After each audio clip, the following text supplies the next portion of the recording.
Name's Rebecca, and I am here today with Julia Hegele, who is campaigning for Vice President of Student Support. Welcome, Julia. So to start off, would you just tell us a little bit about yourself, please? Absolutely. I'm a fourth year theater studies student. My pronouns are she, her, and I've lived in Glasgow for 4 years, obviously, because I'm a fourth year student. But I'm originally from Denver, Colorado. And for the last 2 years, I've been serving as gender equality officer. I also have a lot more welfare coordinated experience. I served as community and welfare officer for student theater at Glasgow, where I coordinated sessions and wrote pacts for members regarding sexual violence, institutional inequalities, all that jazz.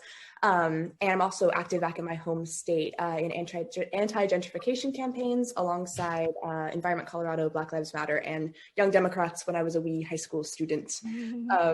Yeah. That's lovely. So why do you think that you are the best candidate for this position?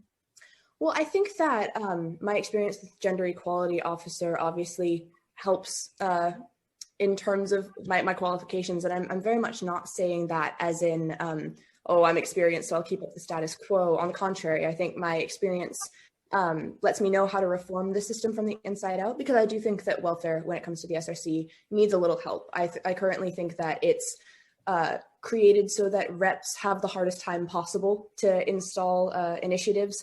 You're trying to help students. You're also trying to do a degree. And there are institutional roadblocks that the uni puts up for welfare representatives that make it almost impossible to get anything done. By the time you're done with your term, I mean, you have to graduate. So I know the names and the numbers of who can help me change the SRC because of my 2 years of experience. I also spent the last year as court assessor, so I know full well what members of staff will respond to initiatives and which ones aren't going to. It's a little bit of drama, but I think redefining representation by getting rid of it completely and trying to start from fresh is not going to harm the university at all. It's going to leave students in the lurch, because if SRC initiatives stop, nothing the university will put up is going to replace them. So I think my manifesto provides a very methodical, pinpointed refurbishment of specific aspects of welfare.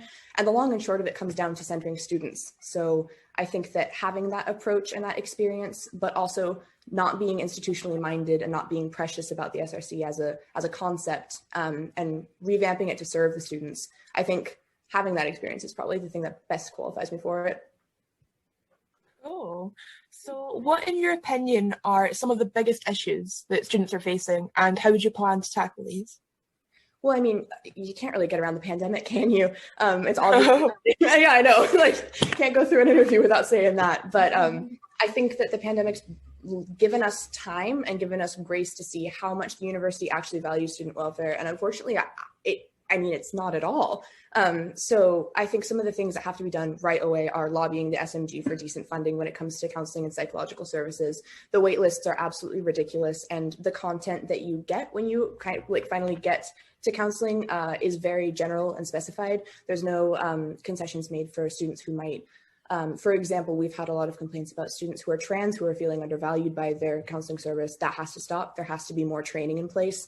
I also think that international, this isn't in my manifesto, but it was before the government action took place, and now it's absolutely a part of it. International students, if the university is going to cater to us and beg us to come to the university to increase their profits, then our fees for hotel quarantining have to be waived. It's £1,700, and of course public health is priority number one, but the university has to make concessions for that.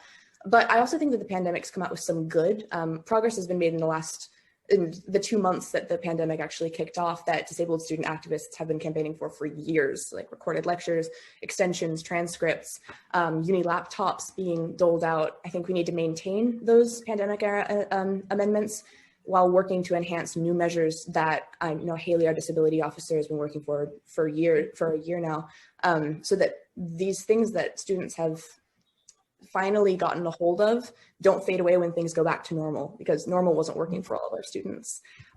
Also, just because of my past and my remit, gender-based violence is still a huge problem on campus.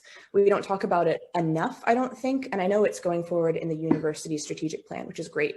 But on a student level, I think it'd be really important to create a catch-all seminar for sex education alongside our current Let's Talk About Sexual Violence platform, because I think people come to university with different experiences with sexual education. So a lot can be missed in gray areas. Things that reiterate consent and safe practice should be really important. And I know that Sexpression is quite keen on getting that on its feet, so that's exciting.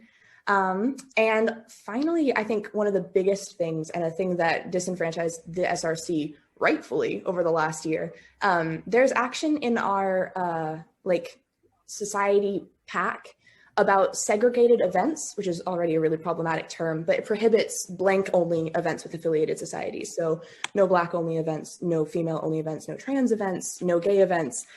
And I think that the fact that that sort of argument for free speech doesn't consider that marginalized groups require space to thrive and recuperate without intervention by just random people. I think that needs to change. To hold an event exclusive to a group of persecuted individuals doesn't really invalidate anyone else's voice in the student body. It just lets oppressed voices speak for once.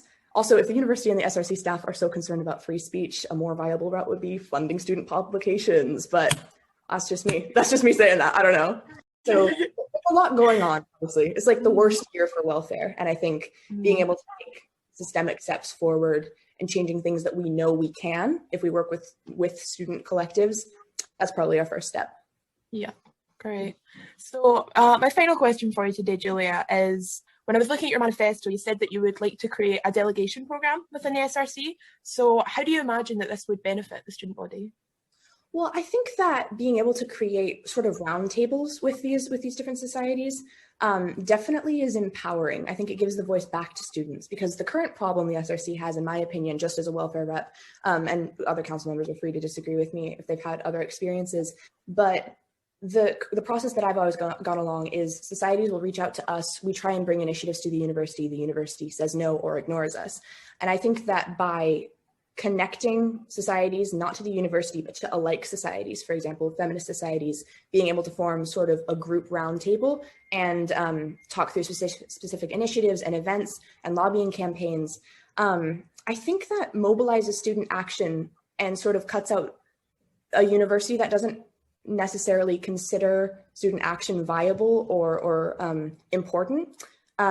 We can organize petitions that way, essential movements that the uni won't be able to ignore. It's linking already existing welfare institutions to better the rest of the student society. And I mean, with numbers come power, and I think it's the duty of a representative council to sort of encourage that power of students in concise, indisputable channels. So the SRC very much should be for organizing people, not channeling them along. Obviously, we still have the connections to the university welfare team, which is vital and important, but I think that there's more to be said for mobilizing student voice on a grassroots level than trying to flag it up a poll to people who may or may not listen.